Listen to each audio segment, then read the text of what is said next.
Hola, soy Agustín Moscato, docente de la Universidad de Buenos Aires, formado ahí también.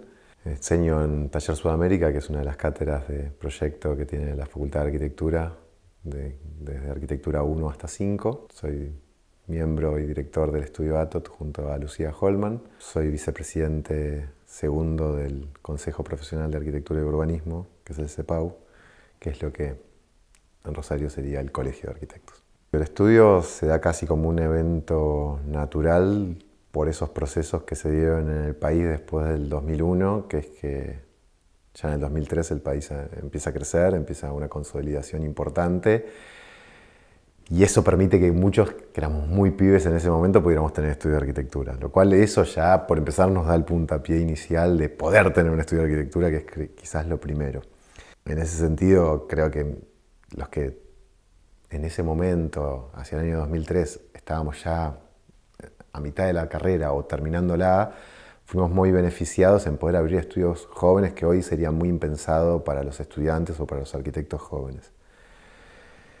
Dentro de ese contexto, a nosotros se nos da una situación muy particular, que es que nos llega un encargo para hacer una obra en la isla y que eso en realidad casi que es lo que termina formando el estudio. O sea, uno nunca dice que forma un estudio, sino que hay un momento que institucionaliza algo que ya venía sucediendo.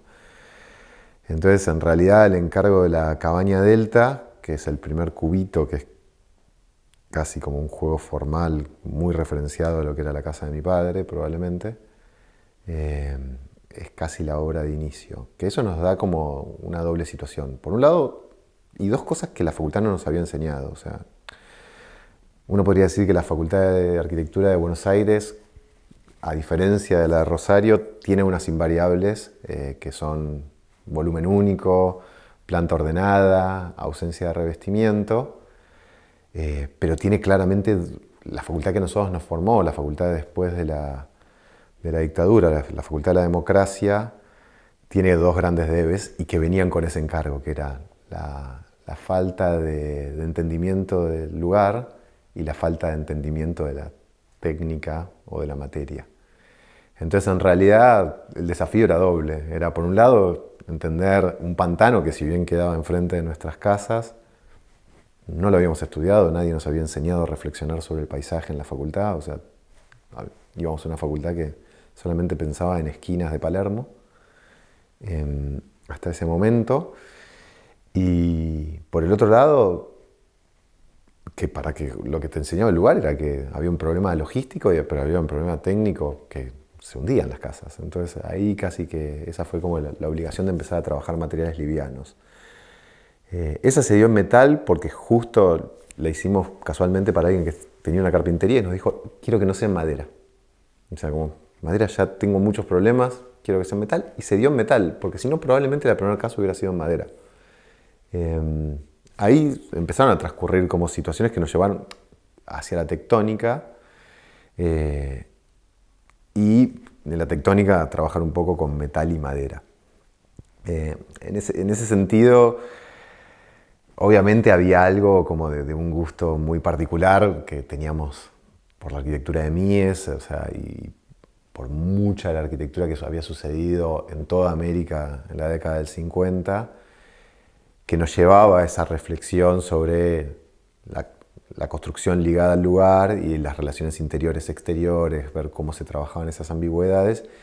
Y eso fue desarrollando todo el tema principalmente de la industria metalúrgica, pero a muy baja escala. Después de casi, diría, 8 años del estudio, o sea, más o menos, empieza como la situación realmente de la sistematización y de la industrialización, que es como el segundo tema.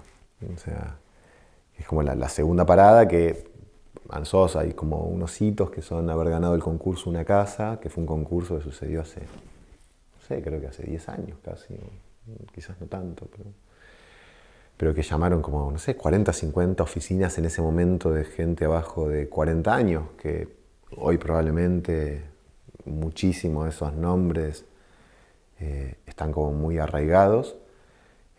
Gente de Rosario, gente de Buenos Aires, Mar del Plata, Salta, Córdoba, había gente de todos lados, Mendoza. y tuvimos la suerte de ser uno de los equipos ganadores, y eso nos dio como cierto aire. Después el concurso quedó un poco en la nada, pues las casas no se construyeron, pero hubo ahí una génesis que claramente nosotros teníamos una intención de ver si podíamos industrializar. Había como un motor de búsqueda muy grande en la oficina de entender que el arquitecto tiene que estar como ligado a la industria, en el sentido de que el arquitecto tiene que pensar de qué va a vivir el país y no puede ser simplemente una persona que vaya flotando por el aire. Entonces, como que hay una responsabilidad en la arquitectura que es, bueno, ¿de qué vamos a vivir? ¿Cuáles son las industrias? ¿De qué va a vivir este país? Y dentro de esas industrias, la industria de la construcción, ¿cómo puede servir para contribuir a generar un país más justo y con mejor calidad de vida? Entonces, nosotros entendíamos que la industrialización en el metal o en la madera podía en realidad mejorar no solamente la calidad, la eficiencia, la economía o la rapidez, sino también mejorar la calidad de vida de los operarios que iban a hacer las obras. Entonces nos damos cuenta que en la Facultad de Arquitectura siempre se habla de las obras, pero nunca se habla de los que hacen las obras. Nosotros no construimos, la mayoría de nosotros no soldamos, no clavamos nada. Ustedes sí, pero nosotros no. Y que en realidad nosotros somos responsables de la calidad de vida de esas personas. O sea, tener personas revocando paredes en un piso 14 es un absurdo. O sea, no deberíamos ir por ahí. Entonces, eso nos fue llevando después al segundo estadio, que es el estadio ya de la industrialización, que aparece Idero en ese momento, que empezamos a tener como una relación como muy cercana de trabajar en conjunto, y empieza como una industrialización más, primero de perfilería pesada, y después empezar a estudiar lo que es ya la industrialización fuera de sitio, entera en fábrica, y producir todos módulos en fábrica y solamente montar en sitio. Y eso fue lo que nos fue llevando hasta ahora. Probablemente el futuro, creo que tanto del metal como de la construcción, va a estar ligada a después empezar a incluir cada vez más madera dentro de esos procesos para seguir bajando la huella de carbono. En el fondo, uno podría decir que la huella de carbono del metal es menor que la del hormigón, pero que la de la madera es aún menor, y eso va a ir yendo hacia ese lado probablemente. Claramente la influencia estaba en la arquitectura de los 50, y claramente la arquitectura de los 50 estaba influida en Mies. O sea, a nosotros había algo que nos influía mucho, que era la obra de Mies, que nos había entrado como muy fuertemente. Pero estaba claro que Mies... nosotros sentíamos que Mies había avanzado mucho en relación... Nuestra facultad es muy corbuserana, ¿no? Acá no es tanto, pero hay que entenderlo dentro de la lógica de Buenos Aires, que es diferente. Y nosotros veíamos que la relación en Le Corbusier de la adentro para afuera era muy estática, ¿no? En el fondo uno siempre está... Si uno analiza principalmente las primeras casas de Le Corbusier, la relación entre el adentro y el afuera es siempre separarse del suelo, pero por una cuestión higienista. Abajo de las casas de Le Corbusier, la planta baja libre casi siempre es un garage. Es un modo muy lindo y muy decorado de decir cochera, que sería como lo diríamos en el conurbano bonaerense. Y después la relación entre adentro y afuera es a través de la ventana corrida, que es te miro y no te toco. Nosotros sentíamos que Mies en las casas patio había contribuido a entender que quizás el límite del espacio no era el vidrio o el muro o el filo del techo o el filo del piso, sino que podía extenderse, o sea que se podía involucrar algo del exterior adentro. Eso también muy ligado a entender a la arquitectura como más con la connotación de la denominación Baukunst, que es la que usan los alemanes en vez de arquitectura, porque uno podría decir que arquitectura es dar forma, y que forma se da más de afuera para adentro, y eso te lleva a formalidades. Y que Baukunst, que Bauen es construir y habitar, y Kunst arte, nadie habita desde afuera, todos habitamos desde adentro, entonces que en el fondo está ligado a esa espacialidad interior. Pero ese avance que podía estar entonces en Mies, en las casas patio que él nunca construye, o en el pabellón de Barcelona, pero que al fin y al cabo no es una casa, no es un espacio de habitar, recién se da cuando eso se traslada a América, probablemente mucho en la costa oeste de Estados Unidos, pero también en muchos arquitectos de Latinoamérica, o sea, porque uno podría decir que Bradke en San Pablo es casi alguien que está haciendo un study houses acá. Hay mucho de Mario Roberto Álvarez que se puede analizar desde ese lugar, García Pardo en Uruguay, o sea, hay casos en Chile, o sea, ejemplos en Perú, o sea, Augusto Álvarez en México, o sea, podría encontrar por toda América, pero claramente hay una influencia enorme en la costa esta de Estados Unidos, que además lo tenían a Mies del otro lado, o sea, Mies ya en ese momento estaba en Chicago, pero que a esa noción del espacio interior-exterior creo que lo mejor que le dan es corregirle el término del lugar. O sea, uno podría decir que en el fondo el error de Mies es que las condiciones climáticas de Mies son muy similares en contextos muy disímiles y que un edificio como Bacardi es raro que después tenga ciertas condiciones tecnológicas muy similares a otras en Europa y que las study houses o estos repensamientos que suceden en los 50 durante toda América un poco que corrigen esas nociones de habitar y empiezan con algo que creemos que para estas latitudes es mucho mejor, que es el de meter el afuera adentro de las obras y pensar las casas más como casas envoltorias o como patios con casas. Son todos términos que se suelen usar para hablar de estas cosas. En cuanto a la obra de Atot, creo que hay como un montón de familias. O sea, si bien muchas son metálicas, en realidad todas responden como a familias diferentes. O sea, tenemos casas hechas en ladrillos, tenemos casas hechas en bloque. Hasta a veces construimos en hormigón. Muchas veces no sabemos cómo se compran, no sabemos si los ladrillos se compran por kilo, por pallet. Estamos habituados a otras cosas. Pero uno podría decir que en el fondo hay unas obras de Atot que son mucho más de grillas, pero que tienen que ver mucho más con el espacio interior. Y hay otras que sí son de juegos más formales. Claramente las dos que tienen juegos más formales son la primera, que es la Cabaña Delta, y la Casa de Reta, que es la Casa del Médano, que tiene la particularidad que es para mis padres. Y para los que no lo saben, yo soy hijo de... mi padre es un arquitecto bastante conocido. Entonces es innegable que hay una parte del estudio, que es la mía, que se ve influido por unas condiciones de habitar desde la que nació. Entonces yo podría decir que, pido disculpas a la otra parte del estudio, pero que esas dos obras creo que se ven muy influenciadas por esas situaciones. En la cabaña, y las dos tienen que ver con la casa de mi padre original, que es la casa donde yo nací, donde me crié, y que aún hoy me sigue pareciendo de las obras más bellas que he habitado. Creo que está en el top 3 de las obras que ha hecho mi padre. Creo que inclusive las relaciones entre adentro y afuera en su obra son las mejores en esa, en el Banco del Chaco, que es como una gran caja de sombra en Chaco, en Resistencia, o las torres gubernamentales de La Plata, que son 2 torres en la plaza, que también son unas cajas de sombra en altura, pero que todas esas devienen como en esta situación. Entonces, tanto la cabaña como la Casa del Médano juegan las dos con esa ambigüedad de que son cubos, porque devienen de esa casa, de esa forma. En la Casa del Médano mucho más fuerte, era un problema, o sea, cuando llega el encargo, es decir, hagan una casa para nosotros, o para la familia, si se quiere, en la playa, pero que iba a ser usada principalmente por mis padres.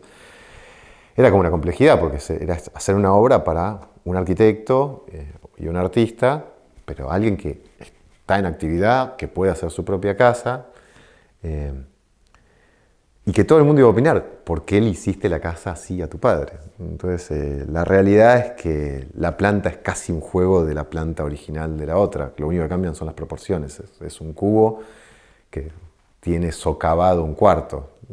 En la planta original es 9×9 en 4 cuadrantes iguales, una grilla de 4, y este es un cubo de 7×7 que socava 3 a propósito para sacarle cierta simetría, y que en este caso es una casa que no abre la galería hacia el sol, sino lo contrario, la abre hacia la sombra para poder tener sombra en una casa que tenía después otro problema que no venía en la casa original, que era hacer una casa mirando al mar, frente al mar, pero en una particularidad, que el lote quedaba detrás de una montaña de 8 metros de altura. Entonces ahí empiezan como las vicisitudes, hay partes que son como más anecdóticas, que es, mi padre veraneaba en Reta con mi madre hace ya 8 o 10 años, y él aseguraba que el médano tenía 8, en realidad, no, creo que aseguraba que tenía 5, y creo que tuvo 9,5 el médano. O sea, y lo aseguró, no hubo mensura, ni topografía, ni nivelación, con lo cual la casa fue casi como un Fitzcarraldo, era como subir un barco por arriba de la montaña para que mire al mar. No lo tiramos del otro lado de la montaña, pero sí subimos el barco a la montaña. Entonces había que hacer una obra que estuviera elevada, principalmente, pero que eso nos permitía dos cosas. Una era que el médano se siga moviendo, porque el médano en Reta, como en la mayoría de las playas de la Argentina, no está ahí de origen, sino que se generó a partir de implantar una vegetación que no era autóctona y que recibía la arena y no la dejaba moverse. Entonces Reta es un lugar que hace 50 años la playa era plana y hoy hay una montaña que mide 100 metros de ancho, porque es realmente una montaña muy ancha y casi 9 metros de altura.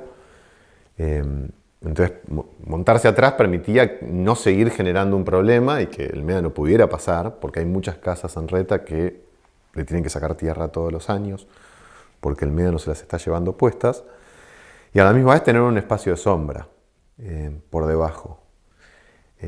Eso nos daba un lugar donde refugiarse en verano, en lugares muy calurosos, porque la playa es muy calurosa, pero a la casa, al tener que mirar al mar, tenía una media casa que emergía de la vegetación existente, que la vegetación tiene la altura del médano, y esa parte que emergía en realidad había que generar su propia sombra, que es el sacabocado de la galería, que no es para mirar el sol, sino justamente por el contrario, tener un espacio exterior que esté siempre en sombra, y a la misma vez intentando protegerse un poco de los vientos, que en Reta son fuertecitos cuando llegan. Pero bueno, esa es un poco la casa, y después tiene, ya quedó explicado por qué es un cubo elevado, para los que alguna vez la vean. Después tiene como dos puentes que la atan, uno de llegada desde la calle y uno de salida hacia el mar, o sea que uno establece la relación del 0 al +4, que es la casa, y el otro del +7 al médano, que a la misma vez son los arriostres de la casa. Si no estuvieran esas piezas, la casa se volcaría. Entonces, en el fondo, eso termina a ser lo que puede articular a la casa. Pero ese es un poco el porqué de dónde vino. Voy a explicar mínimamente cómo funciona la Facultad de Arquitectura desde el 84 para explicar cómo fue la facultad a la que yo llegué a formarme y cómo fue después la facultad donde empecé a dar clases. Como muchísimas facultades, a partir del año 84, o sea, cae la dictadura en el 83, ya en el 84 se abren de nuevo las facultades con nuevos gobiernos. La Facultad de Arquitectura de la Escuela de Buenos Aires tuvo como, ya dije, como ciertas condiciones de la arquitectura que enseñó, pero el tema es cómo se llegó hasta ahí. Fue una facultad que principalmente llamó a los grandes estudios, o sea que se dividió en muchos talleres, creo que eran casi 20 talleres ya de inicio, que eran las grandes oficinas y que funcionaron como grandes oficinas de concurso. O sea, eso devino en una enseñanza muy formalista, inclusive es de los pocos lugares que se sigue hablando todavía hoy de arquitectura de partido. Y eso llevó a esa arquitectura muy abstracta, pero que tenía como un problema que era exageradamente urbana, ¿no? Y que después tenía un problema institucional, que es que como todos fueron a darse un baño de dorado, si se quiere, es decir, todos fueron a llevar prestigio académico a su prestigio profesional que ya tenían, nadie luchó por lo institucional, ¿no? La facultad nunca tuvo sueldos dignos, nadie peleó por concursos, no hubo una gran relación por establecer autoridades a la altura de... Y eso se fue multiplicando del 84 al año 2000, que es cuando yo entro a la facultad, pero que todavía seguía eso. O sea, yo entré a una facultad que tenía todavía esos talleres, que hoy inclusive en muchos casos son los ex. En nuestra facultad se llaman ex algo, que son apellidos, y son los apellidos de los estudios más grandes de Buenos Aires en la gran mayoría de las instancias. Yo me formé con con los 3 miembros de un estudio que tenían cada uno una cátedra. O sea, yo cursé con Miguel Boisone, Tito Varas y Jorge Lestar, que tenían un estudio, pero eran 3 cátedras diferentes. Me quedé enseñando mucho más tiempo con Jorge Lestar. Muchos de nuestra generación se formaron ahí. O sea, realmente hay muchos estudios hoy de Buenos Aires de los que uno reconoce de los nombres, que fuimos todos compañeros del mismo taller, con lo cual el taller vivió como unos años muy fructíferos, donde muchos equipos salimos de ahí. Y fue como el mejor momento de ese taller comparado con lo que eran otros talleres de la UBA más grandes en su momento, como el taller de Solsona o mismo el taller Moscato, y después estaba Roca o Valiero, como otros grandes talleres.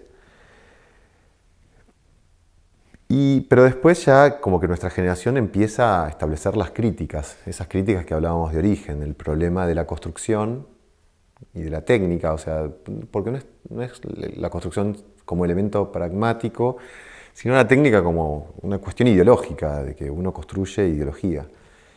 Y por el otro lado el tema del lugar, o sea, la facultad no había generado ninguna reflexión sobre la geografía. Nadie entendía cómo estaba conformado el país, de qué vivía cada región, cómo se ordenaba todo esto, cómo nos íbamos a ligar con Latinoamérica, de qué vivía, de qué iba a poder vivir todo esto sin alterar el ecosistema. O sea, tenemos un continente completamente generado hacia los bordes para sacar carga a Europa. Hoy tenemos un continente que exporta hacia Oriente y hay que darlo vuelta. Y todo eso no está explicado. Entonces, pero sí aparecían algunos talleres nuevos que aparecen cuando yo todavía estaba cursando la facultad o terminando de cursar. Y Sudamérica es el primero de todos esos nuevos concursos que aparecen. Aparecen pocos, son 4 o 5.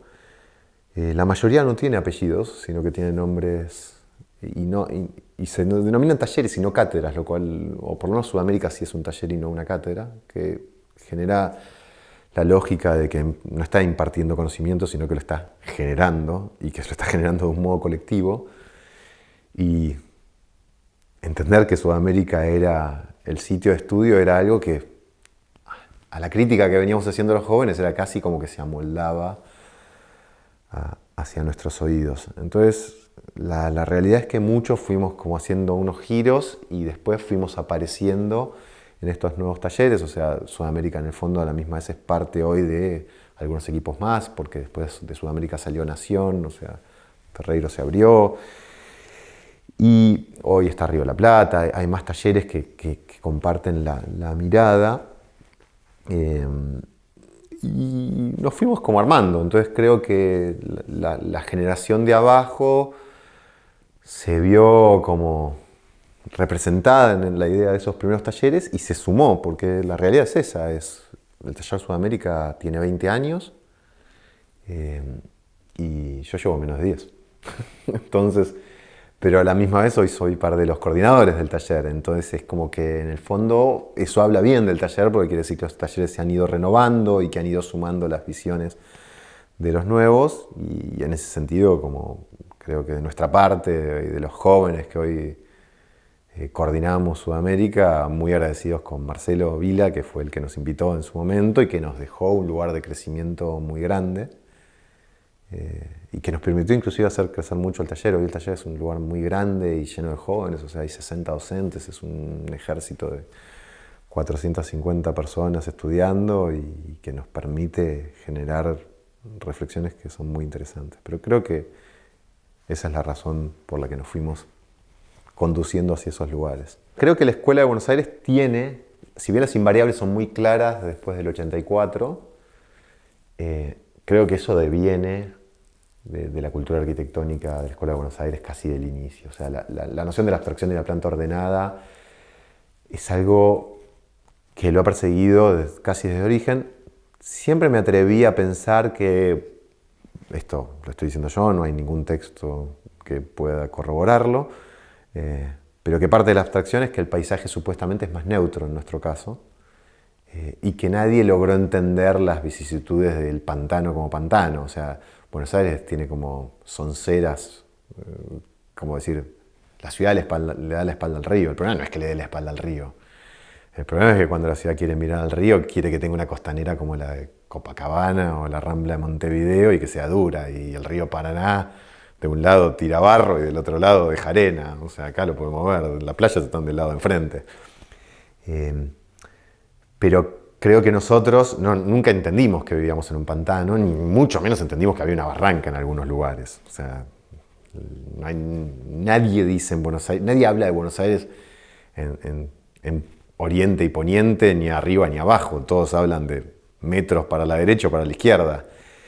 Eso habla de una abstracción de origen muy fuerte que probablemente tiene que ver, Rosario también lo tiene, con una cuestión de ser ciudades nuevas, de muchísima migración en las primeras 2 décadas y que el español no es la lengua madre de muchos de los habitantes de la ciudad cuando se forman estas carreras, inclusive de los arquitectos. O sea, Vladimiro Acosta, que es uno de nuestros héroes, nació en Rusia. O sea, entonces podría atribuir que nuestra falta de ligazón con la geografía puede devenir de no haberla entendido, de verla como demasiado abstracta o haberla resumido demasiado. La cuestión de la tectónica, no lo sé. Ahí me queda menos claro, porque inclusive Buenos Aires es de las ciudades que empieza a producir acero en el mundo más rápido y es una condición importantísima. O sea, Altos Hornos Appla o Somisa son eventos que se dan en Argentina de industrialización muy fuertes a mitad de siglo. Que se haya perdido la cultura de la industrialización es casi un absurdo. Bueno, probablemente la dictadura militar hizo muchísimo más daño del que todavía reconocemos.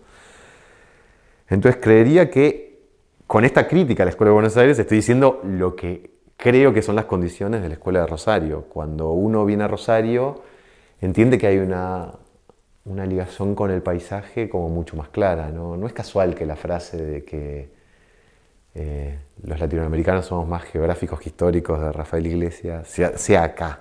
Digo, probablemente a un porteño no se le hubiera ocurrido esa reflexión. O que la técnica, o sea, digo, que exista, o sea, que uno le pueda poner algo matéricos y periféricos, habla de una condición de lugar y de una condición de técnica, de materia para ese lugar. Son 2 palabras que muy difícilmente hubieran salido de los talleres de arquitectura de la Escuela de Buenos Aires. Creo que acá claramente la arquitectura está más ligada al lugar, está mucho más ligada a la técnica.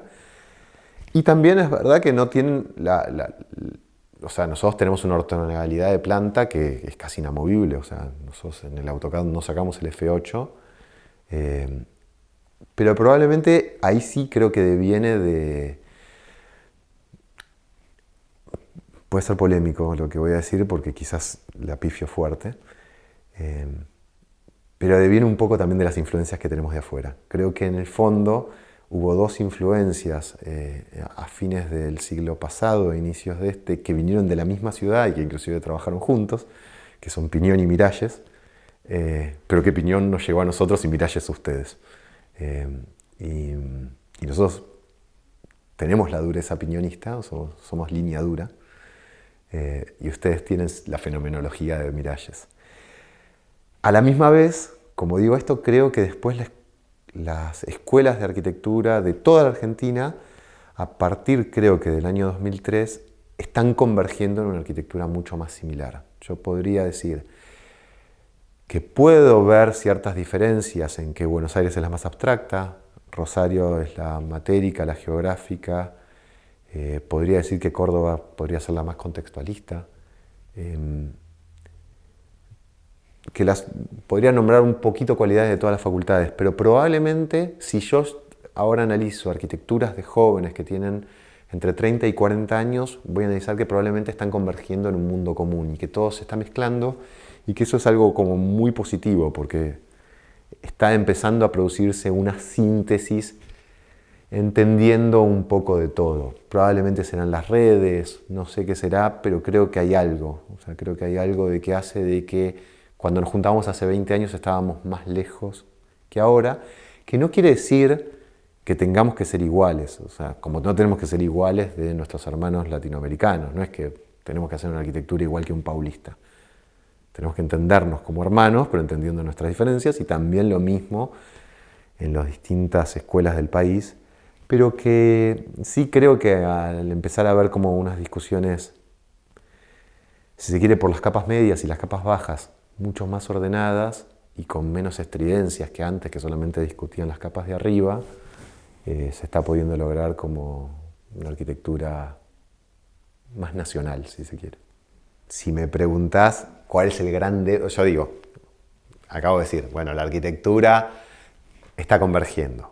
A la misma vez, me preguntás, ¿estamos en un buen momento? Yo digo, sí, estamos en un re buen momento.